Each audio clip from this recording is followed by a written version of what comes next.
What's going on, guys? And welcome back to Footy with an Edge. Man United 2, Crystal Palace 1. And we get the win, boys. We've been waiting. We have been waiting and waiting for more than a month since the last victory. And we're finally here. We're finally here to celebrate a W. Thank you guys, all the goats that watched the stream, by the way, the live watch along. I appreciate you guys. Thank you so much. I'm going to make sure that everybody can see me. I think I am live. Yes, I am live. And we already have Semix in the background waiting, so we'll bring him in a second. But how you guys feeling, man? Let's get the chat warmed up a little bit, and then we'll get Semix in so that we have enough people watching as well. Let's go. Glory, glory, Man United, man. If West Ham beat Liverpool today, that would be the icing on top of the cherry, on top of the cake. We're above Palace on the table now. Lovely, lovely. Let's look at the table. Let me take a look at the table here. We are 6th in the table, boys. And what is it? Villa. If Villa have a bad loss, maybe we can go above them. But that's about it. Brighton can still go above us. Liverpool has to win by more than 3 goals to go above us. So that's amazing. But boys, we are 6th on the table. We just got a victory. I am loving this. I got up at 6 a.m. Semix here got up at 4 a.m. Or 3 a.m. Whatever time you got up. Did you even go to sleep, Semix? Let's get Semix on the chat. Let's get some love for Semix in the chat, man. Semix, what's up? What's up? What's up, guys? What's up, everybody? What's up? What's going on? Go to bed. Dude, I was the girlfriend wanted to watch a movie last night, and I was like, I gotta go to sleep. It was like 8 p.m. She goes, "What are you talking about?" I'm like, "I have a game tomorrow." She's like, "Oh my!" She hates Manchester United. I'm convinced. You know how it is. I'm sure your wife feels the same way.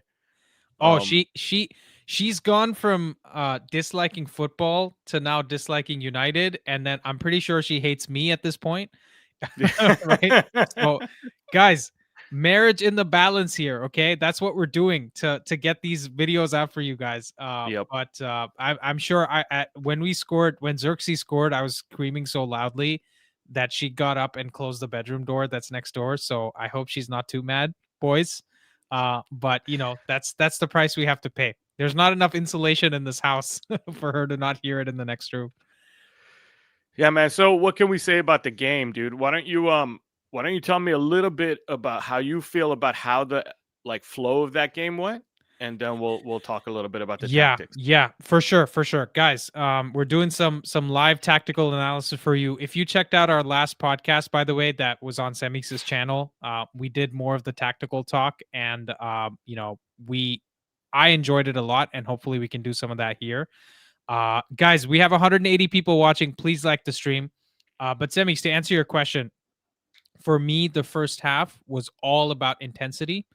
I think our midfield really, the weakness, the legs in the midfield, for me, I saw that more than any other game, more exposed than any other game, because it felt like every time we had a chance to, beat the press and get behind them, we didn't have the legs to get there, right? That was a big problem.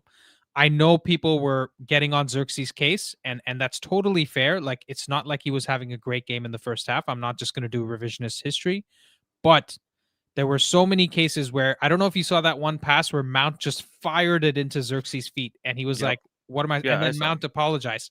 He put his hands up and he apologized, right? So when you see stuff like that and you're like, Xerxes having a bad game, I don't like that. And I feel like this fan base, and rightly so, is so like PTSD with how this team is going to play, that you watch the first half and you're like, there's no way we can win this. There's no way we can come back. Right. And I was like, I think we need to have a little bit of optimism. And what happened, right? There were a lot of people like 2-3 weeks ago when we made that 7 points prediction. They said, actually, Palace may not be as hard as you think, because they're playing on Thursday in the Europa League. And I think in the second half, we saw the effects of that, because the intensity wasn't really there from Palace. And as soon as the half started, I saw it, right? That's what I saw. But so I think in the second half, I was impressed by the fact that we kept going. We didn't drop off, right? Because even though Palace stepped down in intensity, we could have done the same thing, right? It's not that we had to come there and do what we did. So game of two halves. First half was not very good from us, especially in terms of linking up passes and all that. But I did like the second half from us in terms of intensity. Last 10-15 minutes shows us why we desperately need a midfielder, bro. I was like, we were dead on our feet. Even Bruno, if Bruno gets injured, we're effed. But what did you think? Yeah, I mean, I saw a lot of the same things. For me, it was a little bit of a like not understanding when to be intense and when to settle in, relax, and make a good pass. I felt like the intensity led to chaotic passes because it's like, the manager sitting there going, you have to run every second, you have to give me everything you got every second and stuff like that. But it's like, dude, when you're about to hit a pass, settle in real quick and just make sure that ball's got the right pace on it and everything else. To me, in the first half, I just saw too many sloppy passes. And that's what I mean by you have to balance intensity with when to be under control. And it's like Mhm. that in every sport. It's like, yes, you have to step on the gas when it's time to step on the gas. But to use Formula One as an example, when you're about to take a tight turn, you got to lay off the gas and kind of coast through the turn and then step on it again. It's the same thing in every sport. You're about to do something like you're going to give the ball from yourself to a teammate. That's when you got to coast and make sure that ball is going in at the right speed. And that's kind of what you're mentioning with Mount's You're pass. what Semix is saying is basically take a beat sometimes, right? Just take a beat, just look at what's in front of you and calm down. And I agree. I agree. That's a great shout. And then what I like, there was not enough going on in the wide areas in the first half. And I always say that I'm a big like complainer, I guess, or whatever you want to call it, about our wing back play and not using the wide areas to spread teams apart. And you can tell that Crystal Palace was actually very comfortable. And what everybody is saying about like Crystal Palace lost intensity in the second half, I agree. But I also would like to say that our Delo's play stepped up in the second half right from the first minute. And Xerxes' hold up play in the first half, if you pay attention to it, I actually Here recorded the clips. we got the Armenian connection here. As soon as you said that, Sean's comment goes in. He says Dallo looks super composed. I thought, In the love second it. half. In the second half. Yeah, I will repeat that over and over again. I recorded clips of the first half where it wasn't good. And I had already planned what my tactical breakdown video was going to be because you went live and I didn't, I was like, I'm not going to take half yep. his audience. So I was like, this is where I can start doing my tactical breakdown video early instead of being 4 days later than everybody else. And I had already planned after the first half, here's my breakdown video. Xerxes, Delo, and Casemiro. These three pieces did not allow us to do anything. And then two of those three got really good in the second half. I have to rewatch the second half to watch Cass's positioning. Maybe he got good too, but I didn't notice it. But I also didn't notice him be bad in the second half. Do you get what I'm saying? But don't you think a lot of the I saw it. So there was this one. I took the notes down as well. Hold on, you maybe you have the same note. In the 11th minute, there was an interchange between Xerxes, Dallo, and Bruno on the left hand side, and Bruno, got involved nicely. They played the triangle, and Dallo made the run into the into the box, and Mm-hmm. Xerxes tried to find him, but the area was just too congested from Palace. So I Yeah. think the idea was there to do the thing right. From Xerxes, and I saw a lot of the passes going into him that were bad. So talk to me a little bit because you saw it deeper. I trust your judgment on the game. Why did you think Xerxes had a bad first half? And what did it have anything to do with the other players that were playing around him, making him I, look worse than he was? I honestly think there were too many players in the first half that just had bad touches. I'm not just going to say Xerxes. Yes, that's if you want to ask me like why, I'm going to tell you he had a lot of bad touches, just receiving Okay. the ball and not Mhm. receiving it in the direction he wanted to. But almost everybody did that, but Mbumo in the first half. Almost, Yeah. well, not the licked either, but everybody but But Mbumo in the Delict lick. wasn't doing anything in terms of He risk taking. That was exactly. frustrating There me. was, yeah, It was so exactly. frustrating, dude. His all his passes go to the left center back or the right center back. There was an opportunity. I don't know if I took the note down, but there was an opportunity for him to play the ball straight to Bruno, and instead he goes to Shaw, and then Shaw plays it to Bruno. And I'm like, bro, you're literally slowing us down right now. Yeah, and when you look, Crystal Palace is very good in their setup defensively.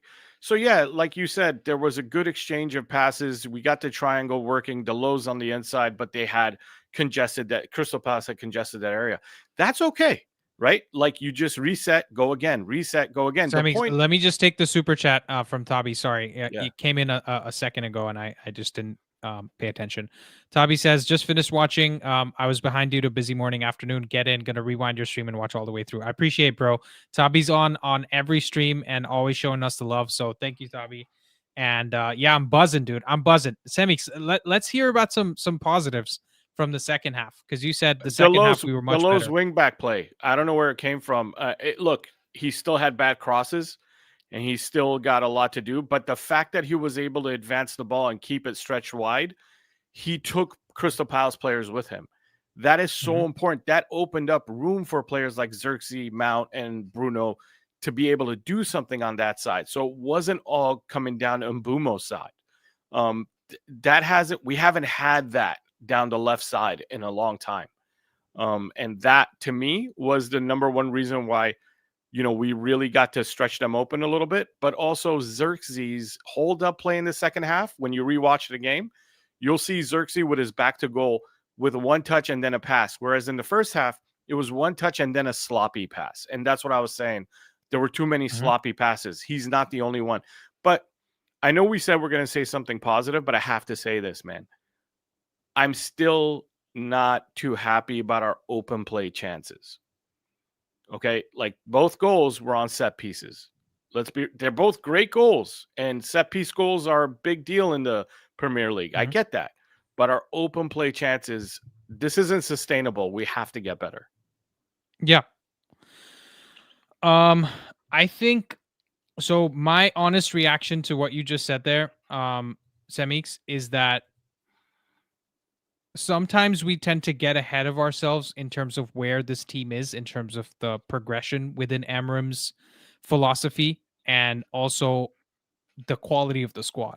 Yeah. And I think the 5 games that we saw the unbeaten run in, we started to see the open play issues in the last 2 games, because we scored, I think every goal was from a set piece, wasn't it? Like the Mbumo goal, maybe not from a set piece, but it was from a cross, right? De Ligt goal was from a cross, so both goals in the Tottenham game are from crosses. And which I don't mind. I don't mind in the that Forest at all. game as well. No. So I'm agreeing with you in the sense that I think the 3 games that we saw before that, Liverpool, the first goal was from open play, really well created. Sunderland, 1 goal was from set piece, the other one was from open play, I think. And then the Brighton game, we had a lot of goals from open play. So since that game, actually, we haven't really seen a lot of open play chances. And what has happened at the same time? Šeško's been injured. Cunha's been in and out of the team, right? And all of the money we invested in the summer, bar Lawmans, is basically in the front of the pitch. And we have 2 out of 3 of those guys missing. So I hear you in the sense that open play is a concern, but why is it a concern? It's a concern because we don't have any players, right? Our squad issues are really showing up on the pitch. And in this game as well, honestly, the 2 set piece goals are given, but our intensity, even with the second sort of team, was pretty good in the second half, right? Because without the intensity, if we just get those 2 set piece goals, I think Palace probably get another goal back. Right. So we did see some intent. It wasn't just the fact that we got the set piece goals. I can't stress this enough. The intensity was good. I think we did well off the ball. Menu came on from Casemiro. Is that correct? When Menu came on, Menu and Ugarte came on, played 90 minutes. Okay, never mind. Yeah, Ahmad and Maz came off, I think. Ahmad and Mazraoui came off. No. Ahmad and Mbumo came off. Ahmad and Mbumo came off. Okay, Menu came on in the 90th minute. Okay, never mind. So Casemiro played 90 minutes. Okay. Interesting. But yeah, I thought the midfield legs showed more than ever. And that was a big concern for me. What did you think about Ahmad? I think he did his job. He stretched out the play. See, that's the thing about me. Like when I look at a wingback, I'm just going, is he, getting double teamed on the wing? That's the whole point. It's not, you know what I mean? Like, and then when you have an opportunity to swing in a good cross, swing in a good cross. And if you can dribble past your guy and do something spectacular, which is only going to happen maybe twice a game, you're not going to do that every 5 seconds. The thing you need to do consistently is stretch the play and take two guys out there with you. So that's what you do consistently as a wing back. If you're doing that, you're doing your job. And every once in a while, you got to swing in a good cross and you got to take your man on the dribble. So I thought Ahmad did an okay job at doing those things. Again, I'm not talking defensively. I'm just talking offensively here. Yeah. Right. No, that's fair. I don't think he had that much to do defensively, to be honest, because Tyreek Mitchell didn't really do much on the left-hand side. Yeah. And their threat was more Munoz on the right-hand side. So again, Dallo signaling that Dallo and Shaw had a great game. For me, I think Euro was shocking on the ball. In the match preview, I called for Mazraoui at right center back because I thought he'd be much better on the ball. And I think that was one of the bigger changes in the second half, which is Mazraoui on the ball, making us much more resolute and not making the mistakes. Guys, what I think everybody needs to realize from what Andy just said and the things that I've said is that if you put all this together, you can't just make one like recruitment decision and think you're solving our problems. He's bringing up Euro, and he's correct in bringing up Euro. He did not have a good game, and Euro hasn't had a good, 2 months or a month so far. That's only one issue. Then you got the Casemiro issue. You got the wing back issue. We don't have a backup striker or a backup 10 to the new guys that we bought. We got so many issues that you can't look at this squad. Guys, if we finish in the top 4, he should be celebrated. Honestly, AMORIM should be celebrated. Like not quite lifetime contract, but like maybe he should stay here for 20 years. You know what I'm saying? Yeah. That's what we're trying to get at, I think. And here's the thing, right? People seem to have a short memory when it comes to the impact of injuries and, missing games here and there. Because Cunha, let's not forget, after the first 3 games got injured. So there were a game or 2 he didn't play before. Now there's another 2 games that he's missed. At the end of the season, people are going to be like, oh, you spent 200 million in the summer. So like, yeah, top 4 is, we're going to have the, what's the Liverpool legend that talks shit about Pogba? Graham Souness. He's like, 100 million players should be getting 4 assists in a game, right? That's what he came out and said. And so now you're going to have a situation where people are going to forget the fact that Šeško was injured for 2 months, right? Or a month and a half. People are going to forget that Cunha's missed games. And if we do get top 4 or 6, or we do miss out on top 6 and we have a bunch of injuries, nobody's going to remember that. That's the problem we have. Because people don't look at it taking in the mitigating circumstances into account. We always need to look at the mitigating circumstances. And the reason why I get blamed for being a toxic positivity merchant is because there's so much negativity around the club. And when we see a win like that, instead of being happy, I had people talk in my comments saying, I wish we lose 4-0 so that we can get rid of this fraud. It's so amazing, man. And you'll find that on Twitter as well. Like, luckily, the community that we've built here, I'm sure your community as well, is 99% positive, right? Everybody that's watching right now, everyone's positive. We got 250 people live. Everyone's enjoying the game and the positivity. But we need to realize that when things are not going well, aka the first half, we can't just be AMORIM out and then in the second half when we win, be like, yo, this guy's good, right? I also don't call it positivity. It blows me away when people say that I'm positive. I'm always like, I just said 5 negative things about our squad. But I think the people who are calling it positive is when you back the manager. Like, if you're backing the manager, you are positive. And to be honest with you, I'm not positive. I'm positive about the manager. I'm not positive about most of the squad. Do you get what I mean there? But the point is, though, is my community, your community, I think what they like is that we're very much honest about what we see and we show factual evidence. We don't just sit there and say, get him out, he's a fraud. Okay, what's your evidence of that? Well, he's lost a lot of games. Bro, he didn't kick a ball. So don't say he's lost a lot of games when he hasn't kicked the ball. Show me evidence that his tactics lost the game and not some bad pass by someone who shouldn't be doing whatever he did. Do you get what I'm saying? Like, know the tactics first. If you don't understand the tactics, you cannot judge the system. Also, like people like to pretend that AMORIM is sitting there and telling Mount to misplace a pass or Xerxes to take a poor touch or Euro to take a poor touch. And then just because we criticize Euro doesn't mean he's like we should sell him. And No, it's too extreme. It's too no. extreme, guys. If we're allowed to criticize Euro, because guess what? Whatever diamonds are made from hardened Dude, rocks or whatever the saying is. it's not Euro's fault he doesn't have a Rio Yeah. Ferdinand there who's older that's teaching him what he's weak at. I mean, Wes Brown had Rio Ferdinand telling him, like, hey, this is what, you need to do this better. You need to move this way better. Euro has not many people to look up to. Unfortunately, the guys who are there, the veterans, first of all, they don't play his style of defense. De Ligt and Euro are two different profiles. Maguire and Euro are two different profiles. There's not a center back there who's a veteran of Euro's profile that could show Euro like, hey, man, here's how to best use your skills in these situations. Mm-hmm. Yeah. No, honestly. And listen, criticism of a young player done the right way helps him, right?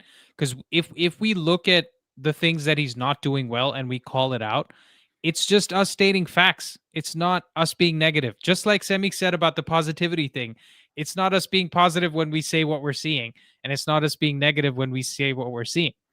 Shaylin says Euro has you. Yeah, I know. His next comment said just phone him up. Goldbridge's AMORIM out now because Mainu is not starting. Bro, honestly. Hold on. I want to talk about that for a second, if you don't mind. A lot of people are like thinking that our subs on the bench are better. And I get it because of Ten Hag.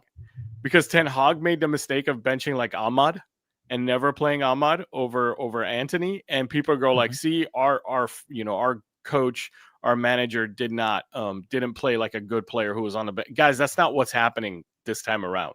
Now you have a manager who's actually, I think, good at like recognizing talent, if you will, and not, he doesn't have an Anthony that he's playing over Ahmad. Yeah. Bruno's not his Anthony and Mainu's not his Ahmad, is what I'm trying to get at. Absolutely. And listen, like I said, guys, nobody is saying Euro out. Like people are thinking us criticizing Euro, it means we're Euro out. Euro is the best young talent we have at this club, bar none. I also think he's the best 19, 20-year-old center back in the league. Is there anybody better? Name one young center back that's better than Euro, that has a higher ceiling than Euro. Nobody. But these are the things he needs to go through. You guys think Rio was great when he joined United? There's a bunch of things he needed to get rid of. There were a bunch of things he needed to improve to get to where he got to. And Euro is going through the same phase, and that's totally fine. Euro did make a good block. He did have good things in the game. He's not 100% crap, but he was mostly bad today. And we need to acknowledge that. Semix, any parting thoughts? Because I know you said you had to go to work. Yes. My only parting thought is that I can't wait to watch the Chelsea game and the Aston Villa game and root against them, because I need us to be able to next week climb up another 2-3 spots. So guys, Aston Villa, Chelsea. Who's Villa playing? Wait, who's Villa playing? I don't know, man. I just looked at the table before I got on just to see how many games everybody's played. Looking at it right now. Chelsea's playing Arsenal. Okay, so we want Arsenal to win. I think if Arsenal wins, it's better for us. Yeah, we need Arsenal to win or draw. And Wolves, it's Villa's playing Wolves. So I mean, maybe happen. It's a chance to win a game. Who's home game? Who's home game? Who's at home? It's Villa. Yeah. But guys, smash a like for Semix in the chat below. Go check out his channel if you haven't already. At this point, you should know who he is. We do videos together. So we'll be back for the next Three Devils podcast with James as well. So Wednesday. Please stay tuned to that. And yeah, it's going to be on Wednesday. And Semix, when's your video coming out for this game? Dude, I recorded most of it while the game was happening. I want to beat you guys to it. So I'm hoping to come home from work tonight and get to work on it. Hopefully tomorrow. If not tomorrow, then Tuesday it'll be out. Okay, sounds good. Guys, show some love for Semix again. And Semix, thank you so much, man. Thank you, man. Bye. See ya. All right, guys, the stage is open for you guys all to join. Please join StreamYard if you want to get your shout out. And we have Semix that has just left, giving us his thoughts on the game. We'll bring in somebody else. I had to stand up for a second. I need to eat some breakfast as well, but I am here grinding it out because United have actually won. And I'm so happy, man. Let's get somebody new onto the stream. Mohammed, how you doing, man? I can't hear you. You're on mute. Hold on. Yeah, you need to unmute yourself. I'm good. Where are you calling from? Introduce yourself. Okay, I'm Mohammed. I'm calling from Nigeria, Where in Nigeria? Kano State. Nice to see you, man. First time caller, right? Yes, this is my first time. Very And I'm nice, calling very nice. What did you think of you the guys. game? It was an incredible game. At first, Yeah. we wasn't playing really good, but as the games goes on, we start evolving. I Yes. think at the beginning, Zagzi wasn't at the game. He's not involved that much in the game, and he wasn't that physical. But later, he started becoming more and more physical, and he comes into the game. Likewise, Mason Mount, he's trying his best at first half, but second half, he gets into the game. Likewise, Dalot. Yeah, I agree. Who would you say your man of the match was? It's tough, but I'm going to give Shaw? it to Mason Mount, Shaw, and just thinking in between them. Mm-hmm. What did you like from Shaw today? He's been aggressive and physically dominant. Mm-hmm. Yeah, that's a good shot, guys. What did you guys think of Shaw? I'm not seeing love for enough love for Bruno as well in the chat. But what did you guys think of Shaw? Let me get a poll out here today. How good was Shaw?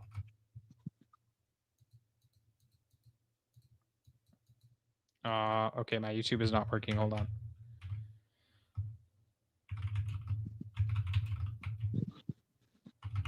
Did Shaw have a good game? Bruno, 2 assists, 3 lungs. Absolutely, man.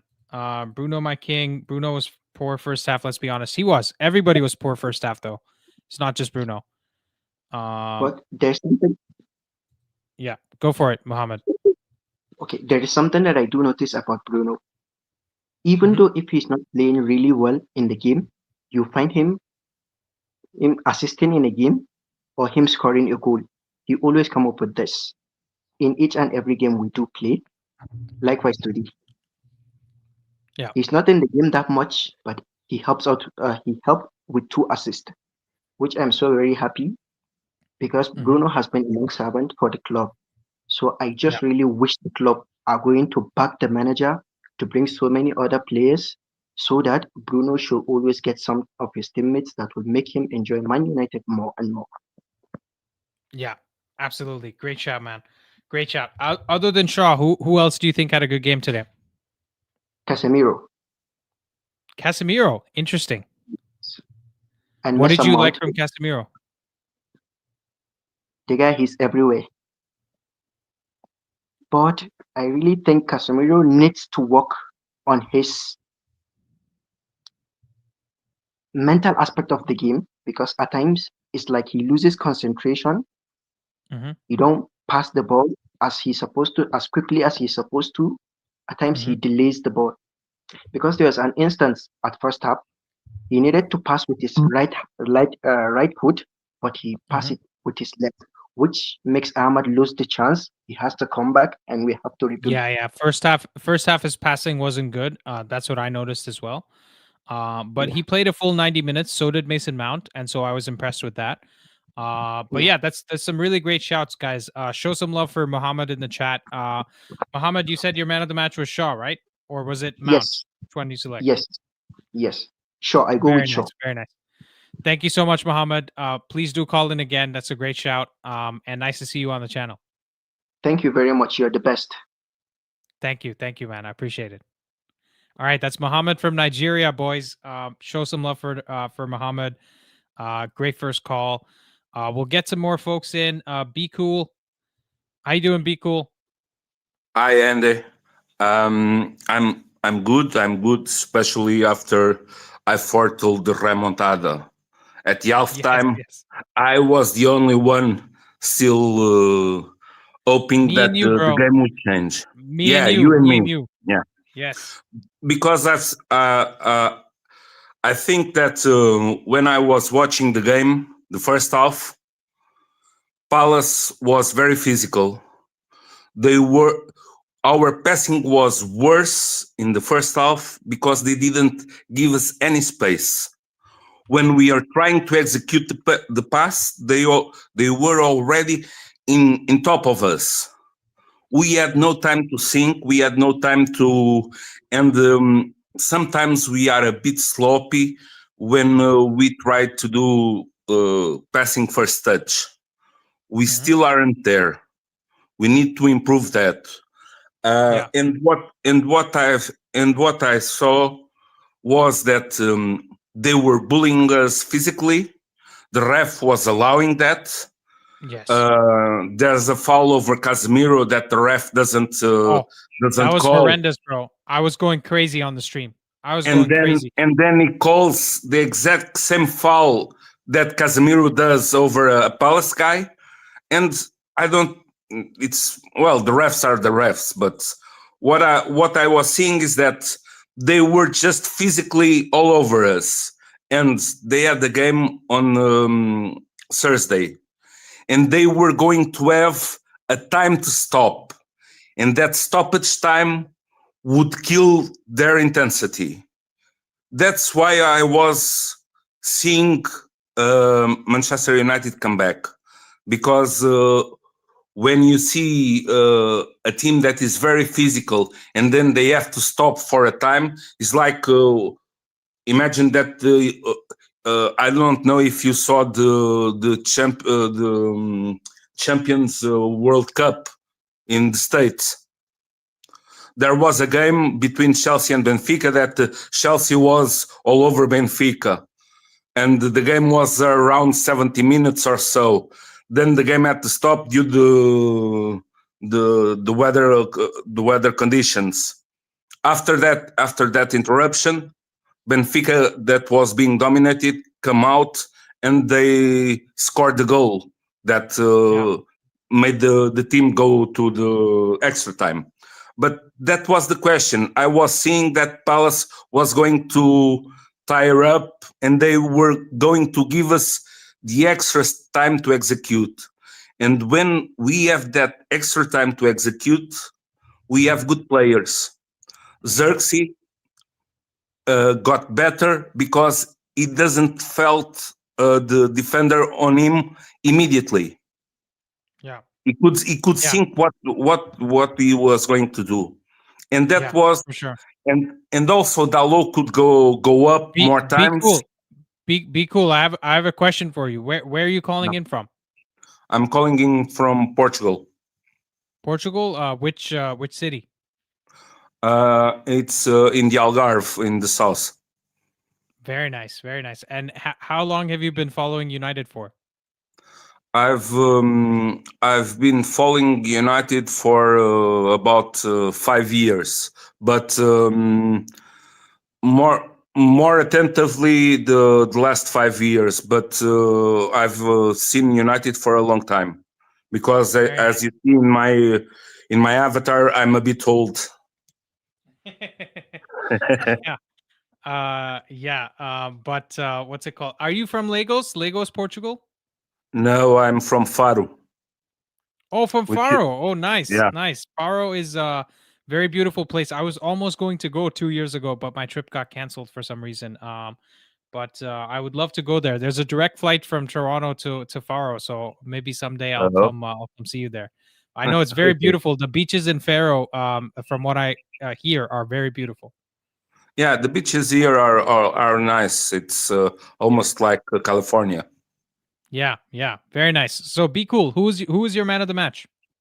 My man of the match, although I've been talking trash about him, for me it's Xerxes Xerxes. because Very nice. it was his older play that allowed a lot of combinations. and when we can't do the combination game, we are shite. I agree with you. I agree with you. Awesome. Be cool. Thank you so much for the call. And Thank please you, do call Andy. in again. I appreciate your work. I've come to know you through CMix, and I've enjoyed Rish's rant. Yes. Yes, I'm sure he's watching and smiling. But thank you so much, man. I appreciate you. And please go enjoy the nice weather. I have some snow out here. You have some nice sun over there. It's So a bit please cold go here. enjoy the weather. It's a bit cold here. Yeah, it's around Yeah, 60. Okay. Okay. Well, thank you. Be cool again. Guys, Bye. smash like for Be Cool in the chat. See ya. Bye. Let's bring in Shri next. Nelson, we'll bring you on for the panel, yeah? And Raphael, I'll bring you on next. I appreciate you waiting. I know this is the one time you get to be around at a good time of day. So Shri, how are you doing, my friend? I know you were at some point in the stream during the game as well. You're on mute. I don't know if you're here. Let me try to unmute you. Okay, looks like you muted your mic. Shri, I'll bring you back on. I don't know if you're here. But let's bring Raphael. Raphael, how we doing, man? I'm good. Good to see you. Finally. Yeah, we're a little bit more online. fresher today because it's not one in the morning. Yeah, last time I was like, I could hardly get the words out. Yeah. Yeah. But how are we feeling after that victory? Relieved. Yes. I'm so relieved. I didn't Yes. expect. I know. I think you talked about it in one of your casts in the week. Like this would be the sort of game where United would then show up after playing so badly against Everton, and that was the only hope I had. And after the first half, I thought it's not going to happen. It's not going to happen. Yeah, And then it wasn't somehow we looking did good. it. Yeah, it wasn't looking good. I agree with you. But people showing some love for Be Cool. Rishi showing some love back. Guys, we got 150 people live. We don't have 150 likes. Let's go. Let's get some likes on the stream. I'm loving it though, man. I honestly, it was a great watch along for me, because it was yin and yang in terms of how the game went. Right, the first half was so boring, and then the second half was excitement with the 2 goals, and both goals were really well taken. Right, like both goals super well taken. Yeah, I put in the chat. I think that when I saw the goal by Xerxes, I thought only Bruno could have done that pass, or very few other people would have done that pass to him. And then only I think it's a real Xerxes goal in a way. Do you know what I mean? Yeah. It's a kind of goal. He's got the techers.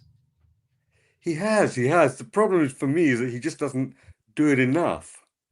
Yeah. He's got such a talent, but I still think he's probably not right for the Premier League. But in Italy he would do really, really well because he has such talent. That's where we bought him from. Yeah, I think he might need to go back.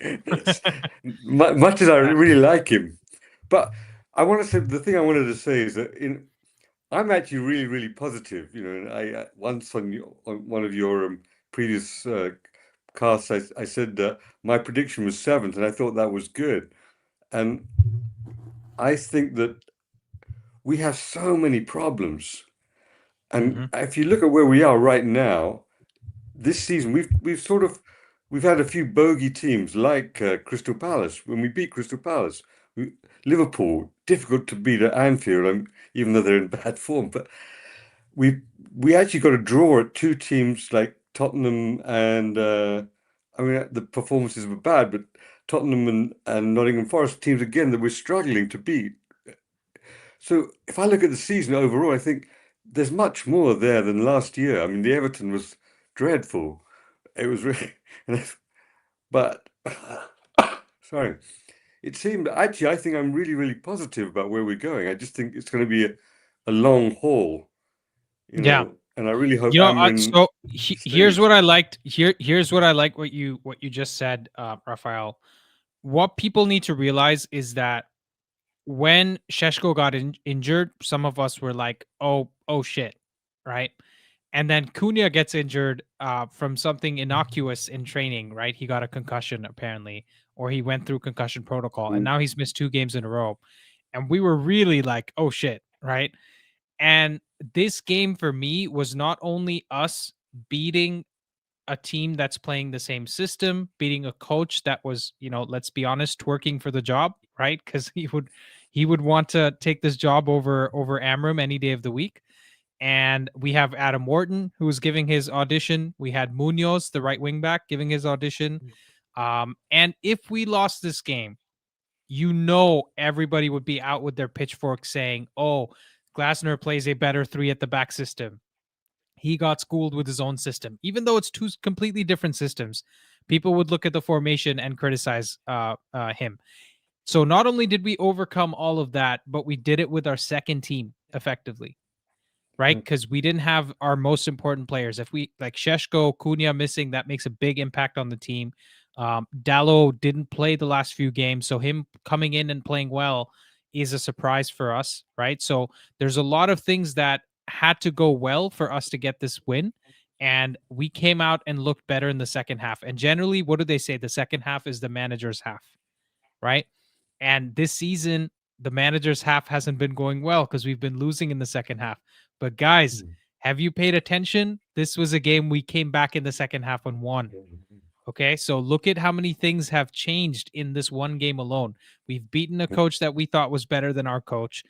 We've done it. We've won a game away that we haven't been able to do this season a lot, right? Because Liverpool was the first one. This is the second one.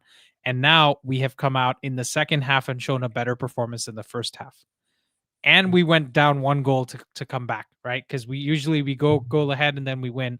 But now we came back from a goal down. So there's a lot of things that went well for us. So we need to appreciate that, and we need to give AMORIM his flowers, because we're quick to criticize him when he gets something wrong. Yeah. I think they're going to say something like, "Oh, Crystal Palace were tired," Exactly. There's going to be they played on Thursday. They played on Thursday, right? Yeah. Nonsense. But well, Raphael, who was your man of the match? Bruno. Let's go. Seeing some love for him, because he didn't have a great game, but still has 2 assists. Absolutely. And you know that this is a guy, I mean, I'm a fan of his. He might have to go next year for whatever reason, but he might want to go. But this is a guy who showed up for us year in, year out, more than any other player. Can you name another player who showed up 90 minutes? Nobody. De Gea, Nobody's maybe. done it. The last player that showed up as much as Bruno is De Gea. De Gea, yeah. And De Gea's in goal. He doesn't have to run around as much. Yeah. Exactly. No, but De Gea and Bruno were our only 2 really leaders. And I think that when Cunha has come in, and Buma's come in there, they've got leadership qualities. And I think that if we can get 3 or 4 more people like those sort of quality, then I think that Bruno will feel that he doesn't have to do everything. I think there's a certain point, it's a bit like Rooney. At a certain point, he just thinks, I've got to save the team. And he can't get out of that when we're doing badly. And then he performs badly. But that's not really his fault. In a way, it's an indictment on the whole team. If Bruno has to do that, that means the whole team's not doing well. Actually, even I feel like Cunha also still feels like he needs to do everything. Right. And if we get more players like that, you imagine, Raphael has made a fantastic point here. You imagine even 2 more players of the quality of Mbeumo, Šeško, Cunha, Bruno in this team, and all of a sudden the collective load on these guys at the top goes down, right? The top 4, like our 4 best players now have to play only as well as our 6 best players. The load gets shared in terms of winning a game. It's not Cunha who has to drag us out of a hole every game. It can be somebody else, right? And it doesn't have to be Bruno. It can be somebody else. So that's what we need. And I'm telling you guys, Xerxes is going to play the next 3-4 games, if not more than that, because even after Šeško comes back, remember, we have Mbeumo gone for AFCON. We have Ahmad gone for AFCON. So Xerxes is going to stay in this team. He's not going to be sold in January. So we better get behind him and hope that he does really well. Because here's my opinion, right? Everybody can say that Xerxes finished and he's not good enough for the league. In my opinion, we're judging him based off of last season's Xerxes. It's the same as saying that Rasmus Højlund isn't good enough for the Premier League, because last season we were a crap team. And before that, when Højlund played, we were a crap team. So, in my opinion, we have to hope that Xerxes shows us by the end of the season that he is good enough to stay. Because I don't think if he scores like 7-8 goals from now till the end of the season, anyone would take that, right? Because that could mean games. Because today, like, he was a big part in us winning that game. He turned the tide. His goal made us believe that we can go get the victory. So, whatever you feel about Xerxes, whether he's good enough or not, we should be hoping that he actually wins us games by the end of the season, so that he shows us that he's built for the league. And has he shown us that yet? Absolutely not. But I'm saying I'm having some belief, right? Raphael, I don't know if you have kids, but if you I'm sure you have led some sort of organization, had employees, whoever, some sort of motivational what's it called? A perspective. When you have somebody that's underperforming, you don't just go tell them how shit they are. You remind them that these are the things you can do well to become better, right? So that's what I see from Xerxes. I see enough in his game in terms of the techers that he has, in terms of how he's built, in terms of how he cooked Saliba last season when we played against Arsenal in the FA Cup, I believe. That he can do something that looks. He has a lot of the qualities that Cunha has, so I think he can make something happen for us. So on that note, Raphael, I'm going to bring in some of the other callers. Great call as always. If you want to stick around later, I might bring you in for the panel as well. Anyways, enjoy your night, Raphael. Thank you. Bye-bye. See ya. Thank you. All right. Let's bring in Sudarshan. Sudarshan, how you doing, my friend? Hey, yo. Hey there, Andy. Yep. Didn't expect to join the call this early, but yeah, absolutely buzzing. I don't think Monday is going to be as miserable. Yep. Yeah, exactly. Where are you calling in from? Yeah, I'm calling in from India right now. So it's evening here. It's a little cold. So Which yeah. part of India? Bangalore specifically. There's been like a Nice. cyclone of sorts going on here. I think it's kind of Oh chilly man, weather. damn. Stay safe, man. Yeah, no, it's not. I don't think it's going to hit our city, but I think the coast is probably affected. So it's kind of like foggy and stuff. Yeah. Right. I mean, I that's am not my family's originally from Mangalore. Oh, cool. Yeah, so pretty, like 3 hours away, I think, by drive from where you are. Oh, 2 to 3 hours. That's cool. Yeah. And or near Mangalore, I should say, not exactly Mangalore. I know Rishi will correct us in the chat, but we live in Mumbai. Like my mom and Rishi both live in Mumbai. And I'm in Canada. But nice to meet you, Sudarshan. So go on, give us your thoughts on the game. Yeah, I mean, I'd say it's like a game of two halves. One thing that I like is, I think second half we weren't like, I'm seeing a lot more fights this season. I think last season I didn't see that. Like, you have 11 players. I don't see where the goals are coming from. It's going to be, Bruno taking, he's going to take the piss shoot from 40 yards out, hope that a goal goes in. I think that's how we were winning. But I think this season there's a little bit more. I think a lot more movement. Especially the right hand side was good. Again, like I think today probably we didn't see a lot of that. I think in the first half, second half was a lot more better. I think probably they got tired or whatever, but I think we got the execution spot on. Overall, like I'm really happy. Results count. We've been in a miserable spot since like a year and a half. So I'll take any 3 points that comes in, and especially against Crystal Palace away. Great. Yeah, great game. This is a huge victory, man. People don't realize how big this victory is, because like I was talking to Raphael, we won away from home, right? We won after going a goal down. We won a second half. We beat Glasner, who people have been glazing. We went to Selhurst Park and won, and then we beat Crystal Palace, who we hadn't scored a single goal against Crystal Palace in the last 4 games. Is that right? Actually, yeah, that's a lot of firsts. I think one thing that impresses me is like this is still a second away win, so a lot of people tend to forget that. Yes, we won at Anfield. That was a great win. Like I really love that. Harry Maguire. I still remember that header, but After that was more like, I think we were running on adrenaline because it's Liverpool. This felt more like, hey, we're there to actually win. It didn't feel like, we are getting in a late 90 plus 5 smash and grab. Um, and yeah, the no goals part of that. And I think, I don't know, generally, I don't remember any goals being. I hate Crystal Palace. I think every time Crystal Palace comes up, it's either, Yeah. Zaha. I think it's been Zaha. There's so many. times. No, there's so many teams like that, dude. Last season, West Ham did the double over us. Forest did the double Did over that. us. I don't know if Brentford did Brentford the double, did. but I hate to see them play. I think home away. I think Fulham and the promoted teams were the only teams that we did the double over last year, if I'm not wrong. Yeah, I think a lot of people tend to forget that. And for me, I think the man of the match, I would go a little bit. I mean, I know Bruno is like always there. I still back him. I think he's the captain and all that. I've never doubted him for one. If he wants to move on, I respect that decision as well, because he has given us everything. I don't have any complaints.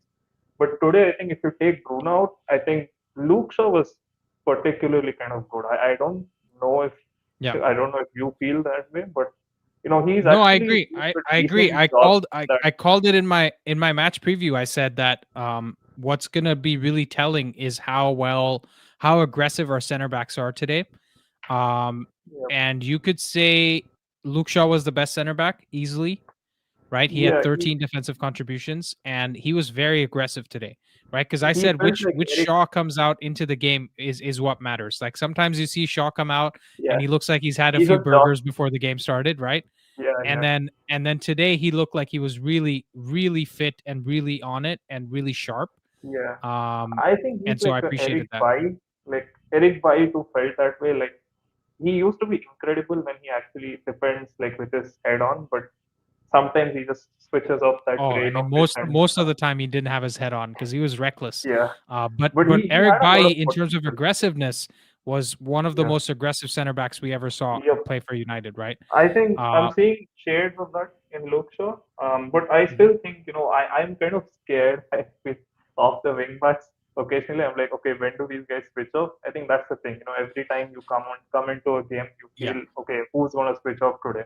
And I think that point you mentioned against Raphael, I think if we have 6-7 players, good players, I think even if 2 or 3 of them switch off, it doesn't matter. That's going to happen. I think that's why we need more squad depth. I think there's a lot more things to go, about, but at least, happy that this season, got off to a better start. Yeah. Otherwise, you lose a couple of games and suddenly you're like, okay, you're right off the season. That's not happening. Yes, we're still 6th. The Everton game was not that great to watch. I mean, like struggling against 10 men, but this was far better. I think this was in terms of performance. Like at least we're putting in like maybe half the games. I'm seeing some shades of, there is some system. I think a lot of people forget that as well. So for a year, people were like whenever something goes wrong, it's AMORIM's fault. Whenever goes something well, it's the players that are doing it despite AMORIM, right? That's the problem I have. But Sudarshan, who did you say? You said Shaw was your man of the match? I would say, yeah. I mean, Bruno definitely, he has the smarts. I feel he has gotten a lot of man of the match. But for me, it would be Shaw because I think he was really instrumental. And I felt because Euro and Delict, I don't know what was there on the ground. They were slipping quite a bit. I don't know if the ground was horrible or what. Yeah. I saw. You're very right because I saw Delict on the counterattack slipped once when Shaw came and did that tackle. So good point for you in terms of Shaw having a good game because he made an important block. And then Euro, while he was dribbling forward with the ball, he just fell over. And it was almost in the same spot, in the same area. It was within our half in the first half, right? But anyway, Sudarshan, you smashed it, bro. I'll keep it moving. Bring in the other folks. Thank you so much for calling. Please do call in again. Yep.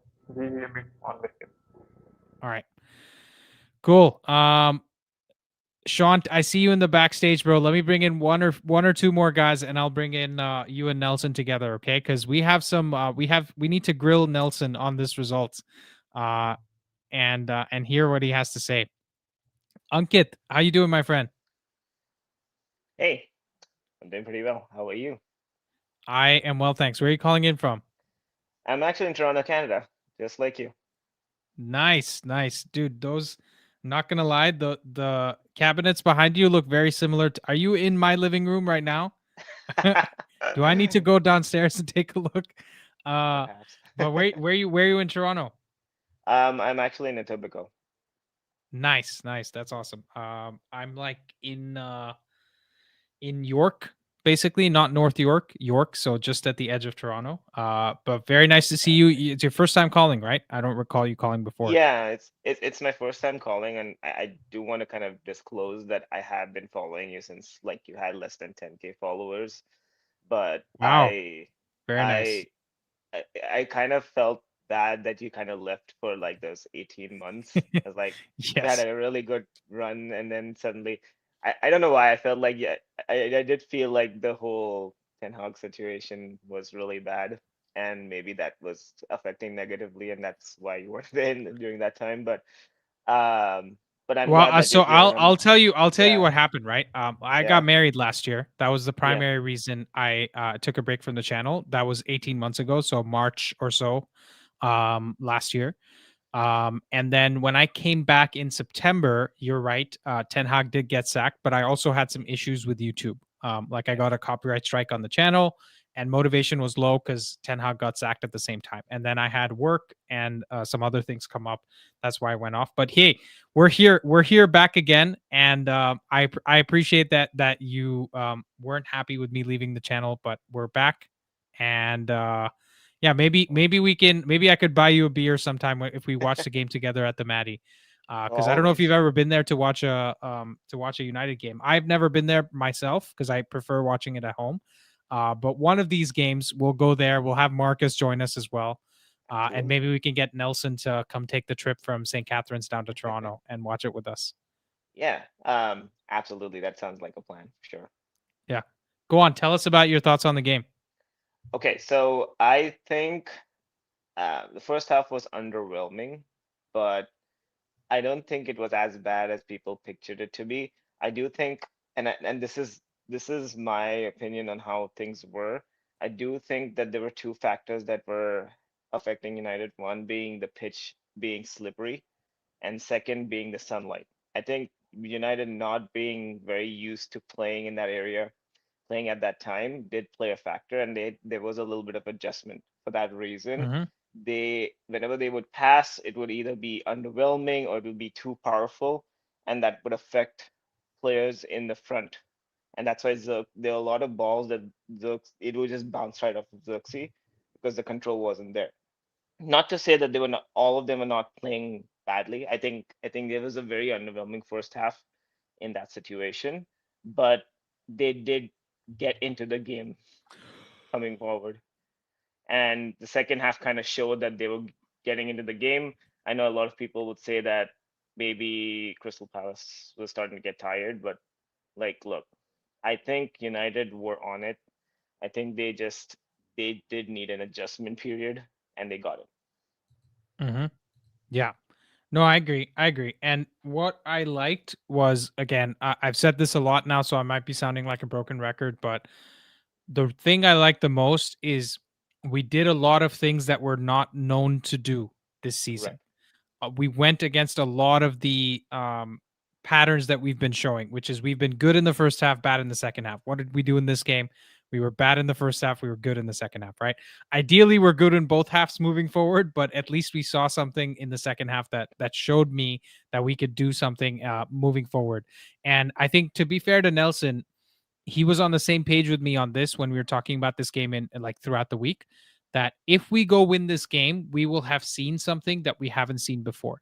And in my preview as well, I called this and the return game at Old Trafford against Crystal Palace the two most important games of the season, because this is one of the only good teams that plays three at the back, right? I know Wolves plays three at the back as well, but they haven't won a single game. So let's give Palace their respect. So who was your man of the match? I would, it may be a hot take, but I would go with Luke Shaw. Just because of underwhelming first half, he was actually pretty good in the first half.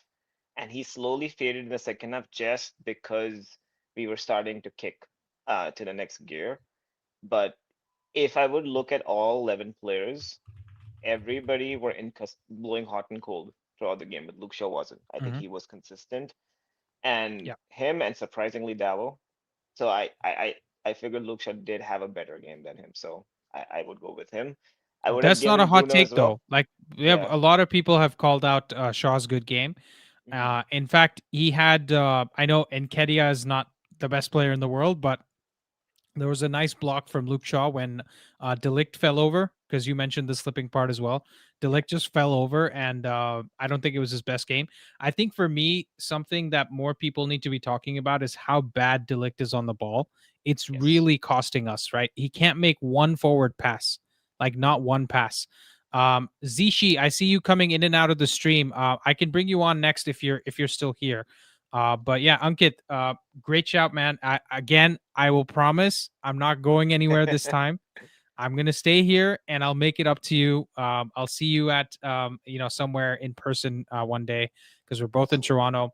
Maybe one of these games that's maybe the FA Cup game or something. I'll just go set up a stream at the Maddie and we'll check it out, and maybe meet some more United fans there too. But thank you so much for calling, man. Appreciate. Nice to see you. Appreciate you too, man. Thank you so much, Andy. See you, Ankit. All right, let's bring the panel in, man. Nelson, Vic, and Sleepy Shant. Let's go.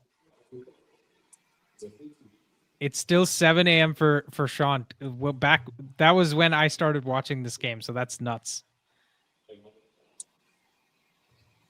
I can't hear you guys. Okay, yeah. Not speaking. I'm just enjoying. Yeah. I'm taking it all in. Yeah. I think Zishi, someone named Zishi was in the background. I can bring you in if you come back to the stream. But Nelson, how we feeling, man? Dude, good. A wild Rishi appears. Oh, there we go. That's my boy. All right, so okay, good because we won, obviously. Okay. Great because we beat Crystal Palace. Mm-hmm. We came back for the first time. Mm-hmm. They were all set pieces. I didn't feel like it was a structured approach that made us win. It was more set piece team is about to win the league this year. So that actually bodes well, I guess, for us. But yeah, like I didn't see there were positives, but let's be honest, first half we got battered and then we battered them second half. So I felt like it depend. That game could have been a towing cost. But hold on. Did you read Kerwin's comment, by the way, Andy? What did he say? Put up Kerwin's comment on the screen. What's this thing? What's this thing? I just saw it.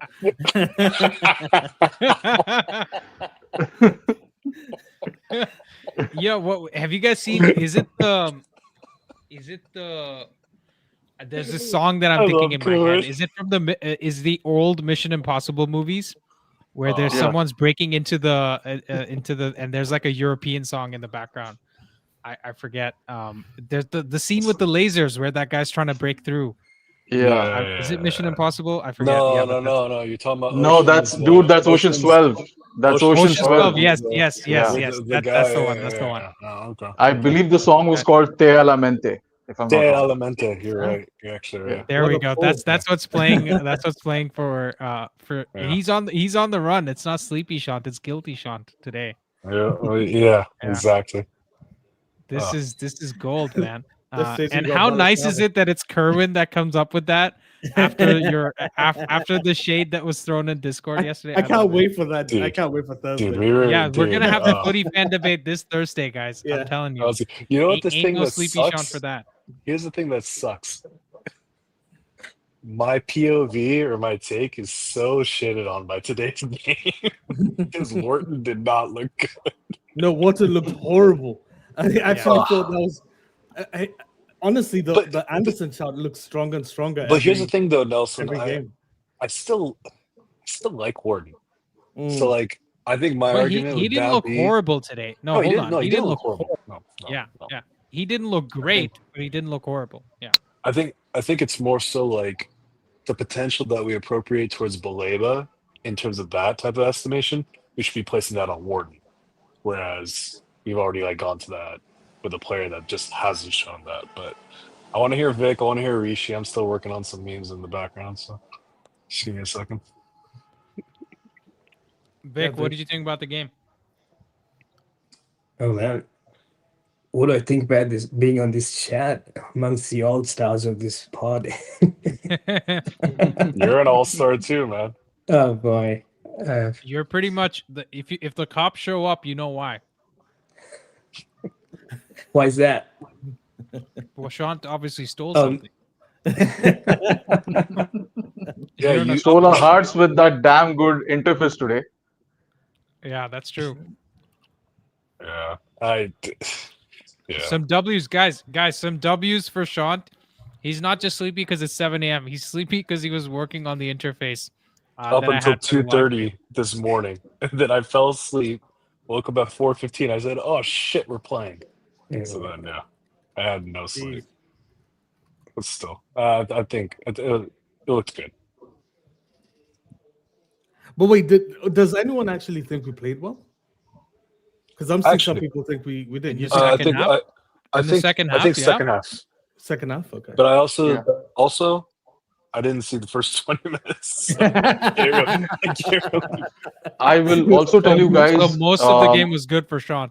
if we're talking about man of the match, I don't think there are enough shouts for AMORIM, because if you guys realized, we were brilliant on set pieces today, not just with the ball, but even defending set pieces. We were really good. It seems like AMORIM took time out and set a couple of days aside to coach the people, coach the team in set pieces. So shout out to AMORIM. I think he did a great job. Also made sweeter because of what Sean is showing on his background right now. Did you guys see how animated Glasner was for He such a was so pale, pissed. pasty dude? He He was was Working for pissed. it. pissed. He turned Oh red. man. Yeah. He Did you see turned when red. Amber went to say like to the good game? Yeah, shake his hand. Yeah, He looked so upset. He yeah. was. I Yeah, loved because it. he knows his job is gone. You probably auditioned it for today. Yeah. It's like your coworker getting the promotion ahead of you. That's what it was. Yeah. But And no, also I wish crazy I could- stat. Oh, go on. Sorry to jump in. No, go on. There's a crazy stat on the set piece take. We're the fourth best in the league. Going into this game, we had 7 goals from set pieces, and now you can make it 9. Yeah. Yeah. I said it in the match preview, right? We're the fourth best, and Arsenal was at 12, I think. And now we're essentially, I think we were at 8 before the game, because that's what the Premier League was showing. Like the Mhm. broadcast showed eight goals, and now I think we're at 10. So we're actually not that far behind from the guy who's winning the league, right? And Right. imagine, guys, if we had better players, how much better would this team actually be? Dude, just 'Cause I taller think there players. more needs to be We've said. got a team full of short kings, and Arteta's got like 6'2", 6'3" behemoths, and they're just 3 goals ahead of us on set pieces, and their whole strategy is set pieces. Imagine if 2, not even 3, 2 goals. they're on 11, is it? You said We were on 8 before the game started, and now we're on 10. okay. They're on Okay, 12. okay. Yeah, just 2 goals. So absolutely, man. Like it's funny how the narrative flips on just one game, right? Like we're so early on into the season. We've just gone through a third of the season, and based on the Everton game, like everyone was saying, Amorim out. And today it wasn't Amorim's fault at all that the players didn't turn up in the first half. That there was no communication. That there was severe lack of any understanding between them. Like the passes weren't working out. How is that on the coach, right? But you see the other aspects that he's improved, like the set pieces specifically. Like props to Amorim. For me, he's my man of the match. This one I'm actually putting on the players. I think they just showed character. It's to come back. I think you always put it on. Wait, players, hold on, Nelson. which is Hold on. crazy. You're supposed to say, I completely disagree, and then start your I think, What are you I think doing? what we've heard here. No, I No, don't I think what completely we've heard disagree. from Rishi What are we here doing? is scandalous. What I love, because I do agree. I think you saw how Euro looked. Euro looked like he got a hair dryer treatment, like at halftime. Yeah. And so I genuinely do think he went, I need you guys to like lock in and win this game. Yeah. But I think that also shows character in the people whose heads were down, stood up and went, okay, let's go win the game. So I look, I thought Mount played poorly, but credit to his goal. That was an amazing goal. Xerxes was off, and I know Robert's losing it. Xerxes, that goal, honestly, insane goal. Robert's asking for the receipts. No, yeah, I was backing us to lose. I'm not going to Robert, pretend. I'm not switching. Robert knows a Kenyan politician when he sees one. No. I'm not. No, I expected us to lose, and I'm really fucking happy that we switched it up. That's good. Robert's it's here. something that we have to do. Robert's here. Through and through. That's welcome, Robert. Where's Nelson? I need to tell Nelson that he really lucky I didn't watch that game because he's actually lucky. I just watched the first 50 odd minutes and I was traveling on a Sorry to Sunday. hear that. Yeah. He's on a Sunday, so I couldn't watch the full game, but I knew these guys were going to win the game. That's what I knew. And I told you guys we were going to win 2-1. And where is Nelson? He was backing us to lose.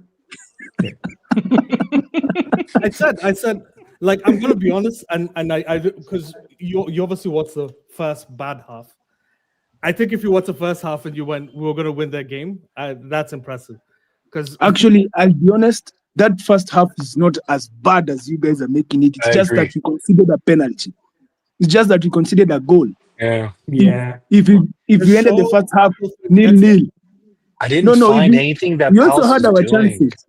Yeah. That Palace was really doing nothing because I remember I tuned into the game in the 20th minute and I saw like we had shots like we already have 3 shots, 2 on target, only to see Palace had like 1. Then because of where I was, I couldn't really get into the game.